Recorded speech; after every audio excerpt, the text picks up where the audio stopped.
KaraokeBooks. The Bride of Lammermoor. Written by Walter Scott. Audiobook. Chapter 25. True Love, in Thou Be True. Thou has and kittle part to play. For fortune, fashion, fancy, and thou. Maun strive for many a day. I've kenned by mony a friend's tale. Far better by this heart of mine. What time and change of fancy avail? A true love not to untwine. Henderson.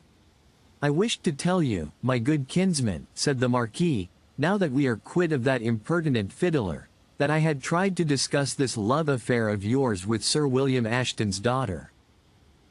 I never saw the young lady but for a few minutes today, so, being a stranger to her personal merits, I pay a compliment to you, and offer her no offense, in saying you might do better. My lord, I am much indebted for the interest you have taken in my affairs, said Ravenswood. I did not intend to have troubled you in any matter concerning Miss Ashton. As my engagement with that young lady has reached your lordship, I can only say, that you must necessarily suppose that I was aware of the objections to my marrying into her father's family, and of course must have been completely satisfied with the reasons by which these objections are overbalanced, since I have proceeded so far in the matter. Nay, master, if you had heard me out, said his noble relation, you might have spared that observation, for, without questioning that you had reasons which seemed to you to counterbalance every other obstacle, I set myself, by every means that it became me to use towards the Ashtons, to persuade them to meet your views. I am obliged to your lordship for your unsolicited intercession, said Ravenswood, especially as I am sure your lordship would never carry it beyond the bounds which it became me to use. Of that, said the Marquis, you may be confident. I myself felt the delicacy of the matter too much to place a gentleman nearly connected with my house in a degrading or dubious situation with these Ashtons. But I pointed out all the advantages of their marrying their daughter into a house so honourable, and so nearly related with the first of Scotland. I explained the exact degree of relationship in which the Ravenswoods stand to ourselves. And I even hinted how political matters were like to turn, and what cards would be Trump's next parliament. I said I regarded you as a son, or a nephew, or so, rather than as a more distant relation, and that I made your affair entirely my own. And what was the issue of your lordship's explanation? Said Ravenswood, in some doubt whether he should resent or express gratitude for his interference. Why, the Lord Keeper would have listened to reason, said the Marquis. He is rather unwilling to leave his place, which, in the present view of a change, must be vacated, and, to say truth, he seemed to have a liking for you, and to be sensible of the general advantages to be attained by such a match. But his lady, who is tongue of the trump, master? What of Lady Ashton, my lord? Said Ravenswood. Let me know the issue of this extraordinary conference. I can bear it. I am glad of that, kinsman, said the Marquis, for I am ashamed to tell you half what she said.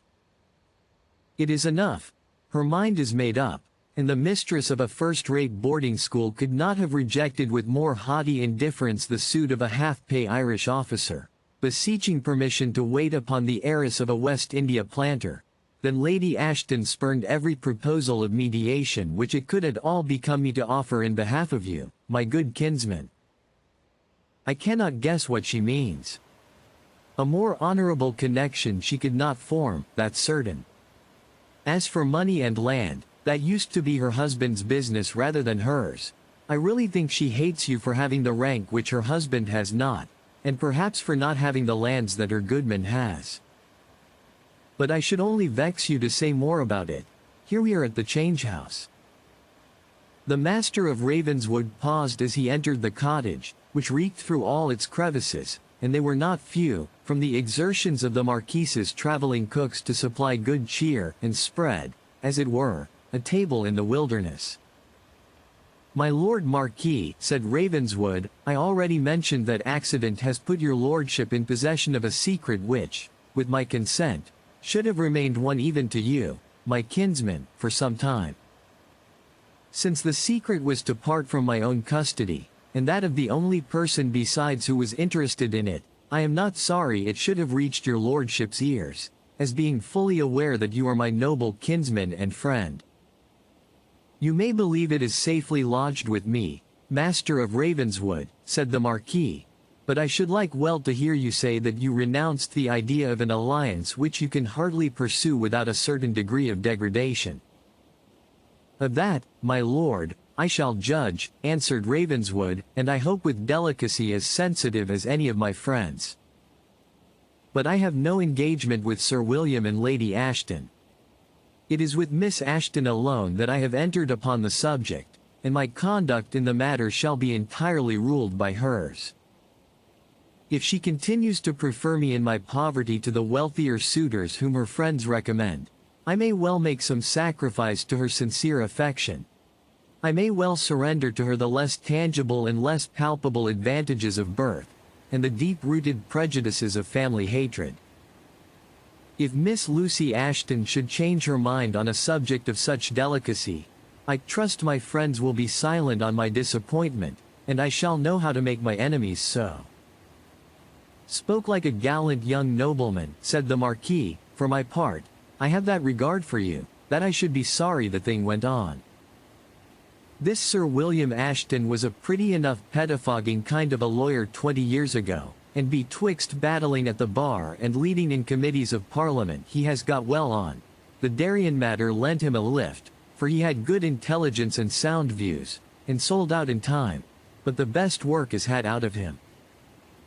No government will take him at his own, or rather his wife's extravagant, valuation, and betwixt his indecision and her insolence, from all I can guess, he will outsit his market, and be had cheap when no one will bid for him.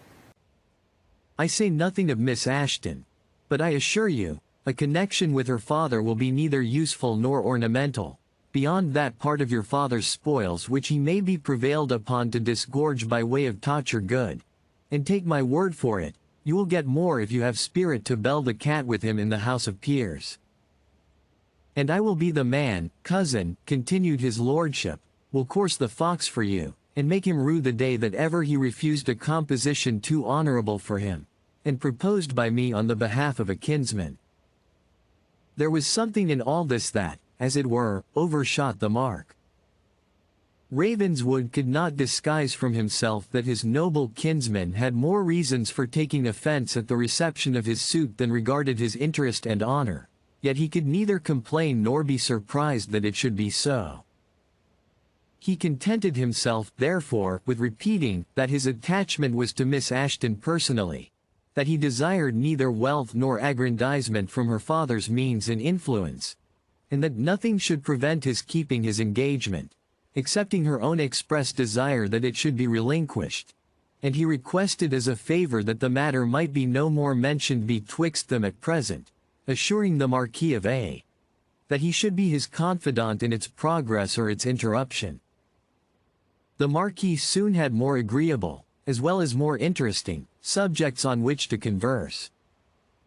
A foot-post, who had followed him from Edinburgh to Ravenswood Castle, and had traced his steps to the Todd's Hole, brought him a packet laden with good news. The political calculations of the Marquis had proved just, both in London and at Edinburgh, and he saw almost within his grasp the pre-eminence for which he had panted. The refreshments which the servants had prepared were now put on the table, and an epicure would perhaps have enjoyed them with additional zest from the contrast which such fare afforded to the miserable cabin in which it was served up. The turn of conversation corresponded with and added to the social feelings of the company. The Marquis expanded with pleasure on the power which probably incidents were likely to assign to him, and on the use which he hoped to make of it in serving his kinsman Ravenswood. Ravenswood could but repeat the gratitude which he really felt, even when he considered the topic as too long dwelt upon. The wine was excellent, notwithstanding its having been brought in a runlet from Edinburgh, and the habits of the Marquis, when engaged with such good cheer, were somewhat sedentary. And so it fell out that they delayed their journey 2 hours later than was their original purpose. But what of that? my good young friend," said the Marquis. "Your castle of Wolf's Crag is at but 5 or 6 miles distance, and will afford the same hospitality to your kinsman of A.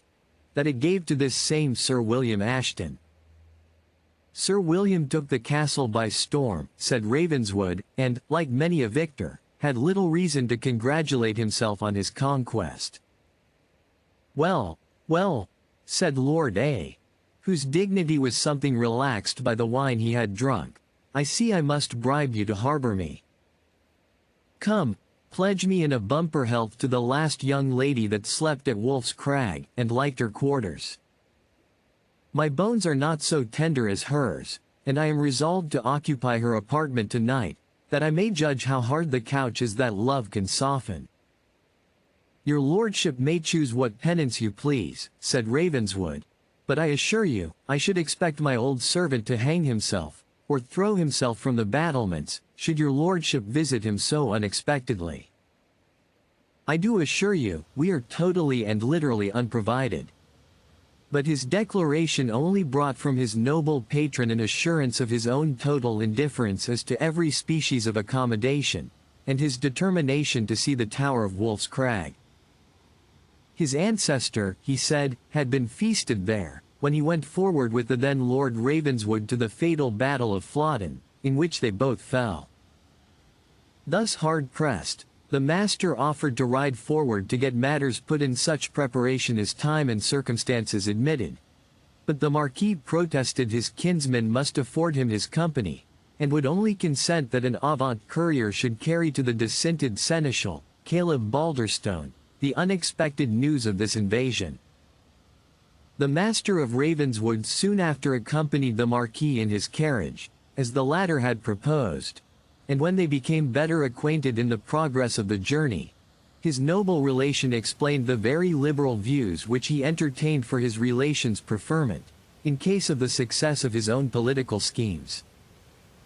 They related to a secret and highly important commission beyond sea, which could only be entrusted to a person of rank, talent, and perfect confidence, and which, as it required great trust and reliance on the envoy employed, could but not prove both honorable and advantageous to him.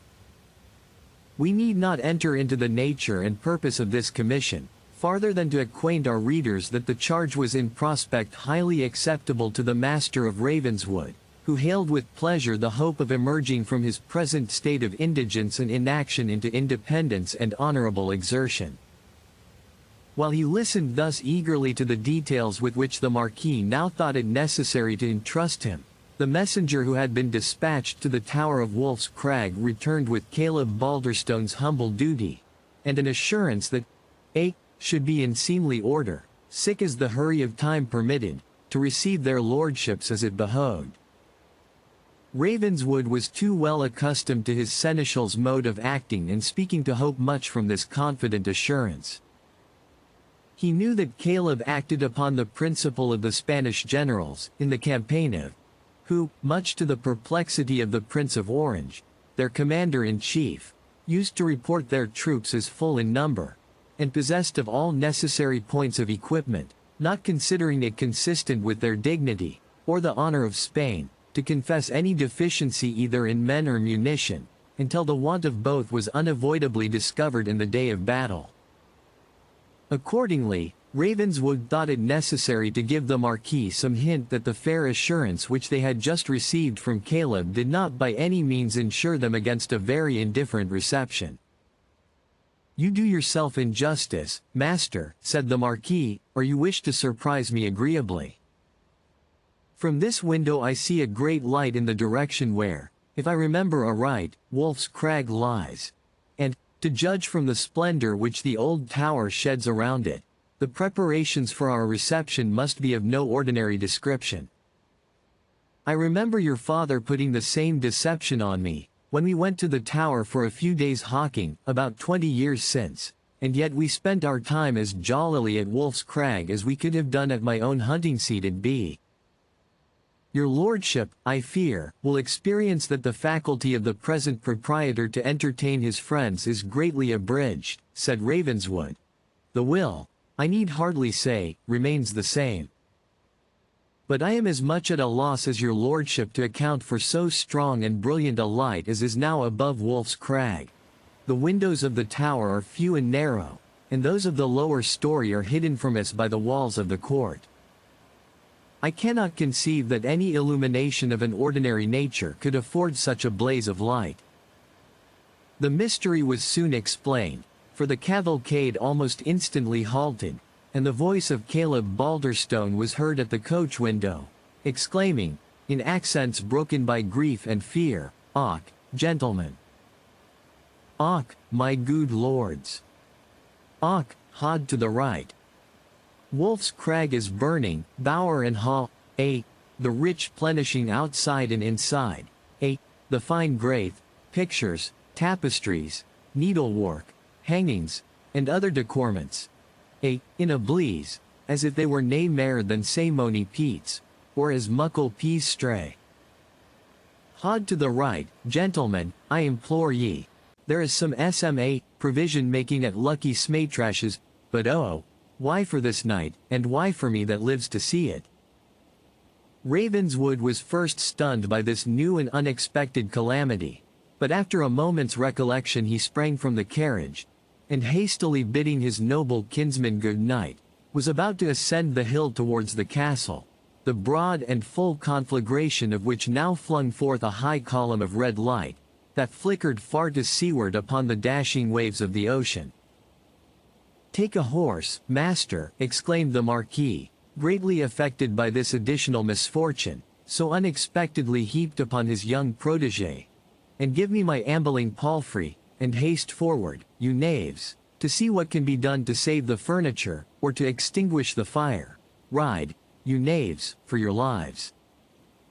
The attendants bustled together, and began to strike their horses with the spur, and call upon Caleb to show them the road. But the voice of that careful seneschal was heard above the tumult. "Oh, stop, sirs, stop, turn bridle, for the love of mercy. Add not loss of lives to the loss of warld's Jean." 30 barrels of powder, landed out of a Dunkirk dogger in the auld lord's time. In the vouts of the auld tower. The fire canna be far off it, I trow. Lord's sake, to the right, lads, to the right. Let's pit the hill atween us and peril. A wop wi, a corner stain o' Wolf's Crag wad defy the doctor. It will readily be supposed that this annunciation hurried the Marquis and his attendants into the route which Caleb prescribed, dragging Ravenswood along with them, although there was much in the matter which he could not possibly comprehend. "Gunpowder!" he exclaimed, laying hold of Caleb, who in vain endeavored to escape from him. "What gunpowder? How any quantity of powder could be in Wolf's Crag without my knowledge, I cannot possibly comprehend." "But I can," interrupted the Marquis, whispering him. "I can comprehend it thoroughly. For God's sake, ask him no more questions at present." "There it is, now," said Caleb, extricating himself from his master, and adjusting his dress. "Your honor will believe his lordship's honorable testimony. His lordship minds weel how, in the year that him they ca'd King Willie died." "Hush! Hush, my good friend," said the Marquis. "I shall satisfy your master upon that subject." "And the people at Wolf's Hope," said Ravenswood, "did none of them come to your assistance before the flame got so high?" "Aye did they, mony an of them, the rapscallions," said Caleb, "but truly I was in nae hurry to let them into the tower, where there were so much plate and valuables." "Confound you for an impudent liar," said Ravenswood, in uncontrollable ire. "There was not a single ounce of." "Forby," said the butler, most irreverently raising his voice to a pitch which drowned his master's, "the fire made fast on us, owing to the store of tapestry and carved timber in the banqueting hall, and the loons ran like scalded rats sae soon as they heard of the gunpowder." "I do entreat," said the Marquis to Ravenswood, "you will ask him no more questions." "Only one, my lord. What has become of poor Mysie?" "Mysie," said Caleb, "I had nae time to look about ony Mysie. She's in the tower, I's warrant, biding her awful doom." By heaven, said Ravenswood, I do not understand all this. The life of a faithful old creature is at stake. My lord, I will be withheld no longer. I will at least ride up, and see whether the danger is as imminent as this old fool pretends.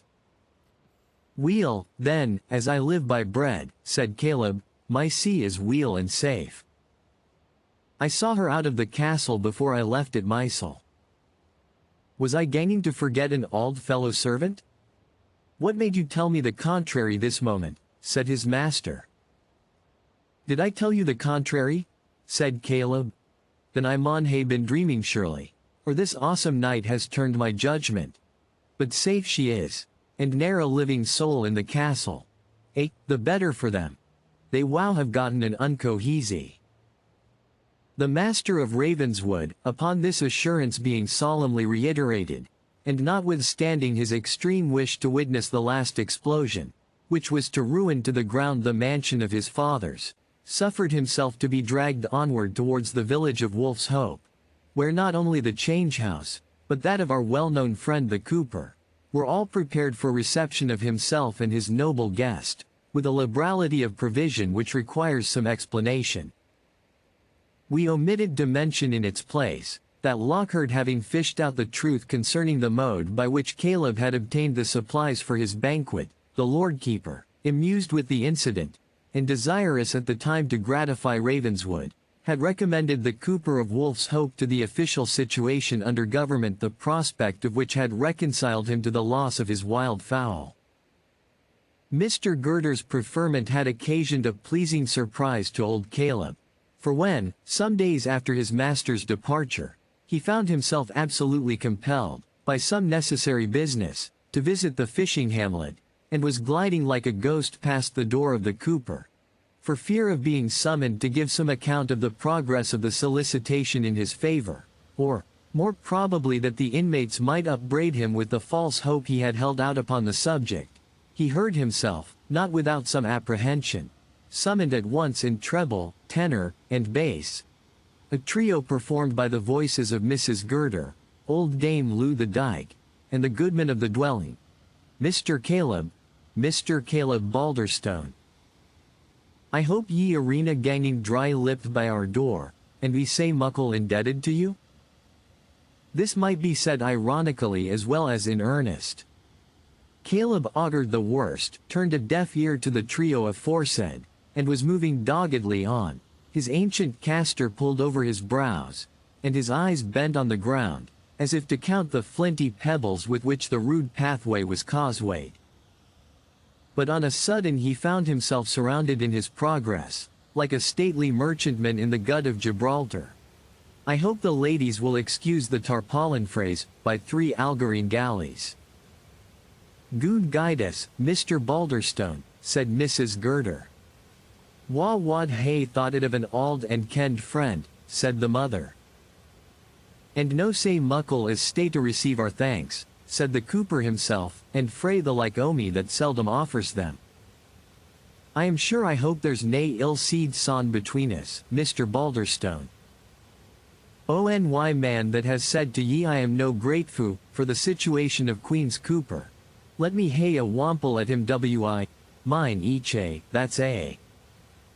My good friends, my dear friends, said Caleb, still doubting how the certainty of the matter might stand, what needs this ceremony?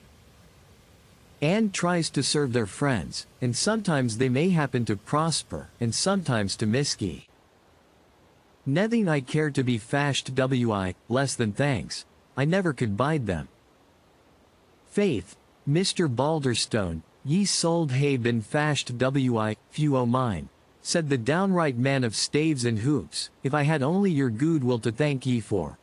I sold een hae set the gews, and the wild dukes, and the runlet of sack to balance that account. Good will, man, is a geitzen tub, that hods in nae liquor. But good deeds like the cask, tight, round, and sound, that will hod liquor for the king. Have ye no heard of our letter, said the mother-in-law, making our John, Gibby, the Queen's Cooper for certain? And scarce a chield that had ever hammered gird upon tub but was applying for it? Have I heard, said Caleb, who now found how the wind set, with an accent of exceeding contempt, at the doubt expressed.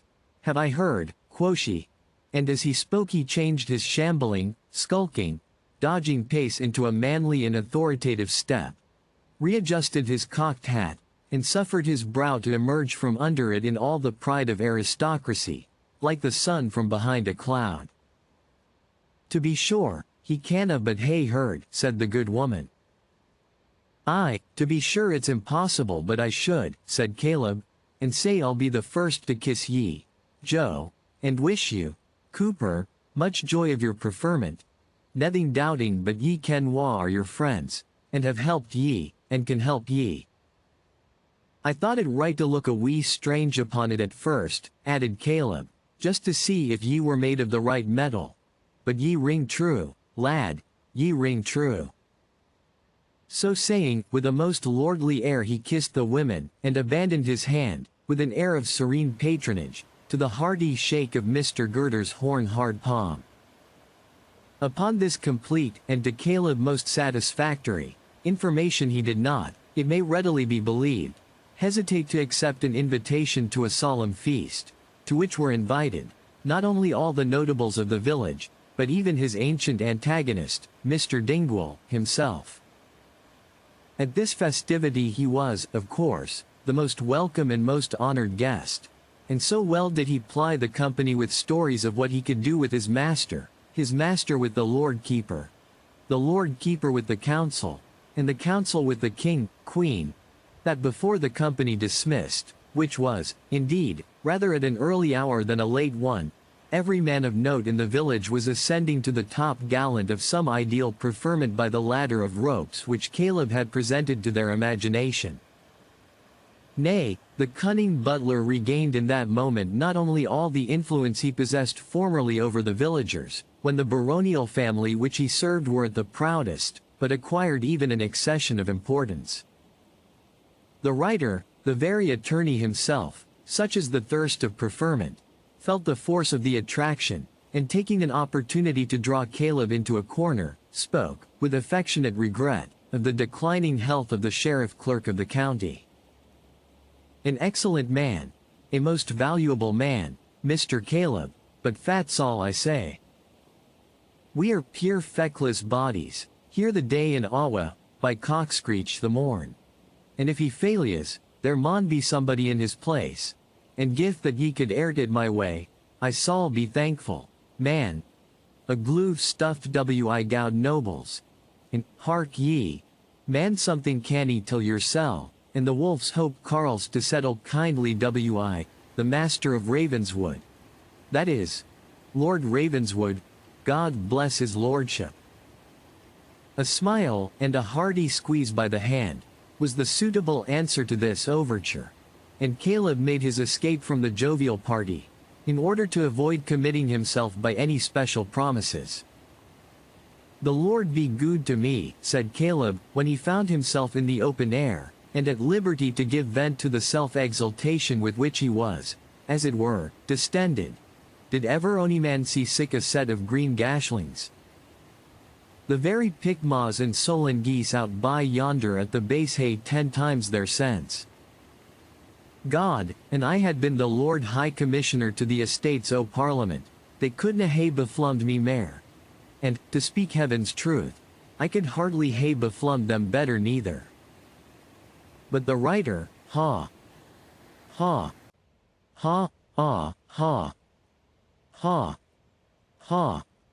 Mercy on me, that I sold live in my auld days to gie the gnag by to the very writer.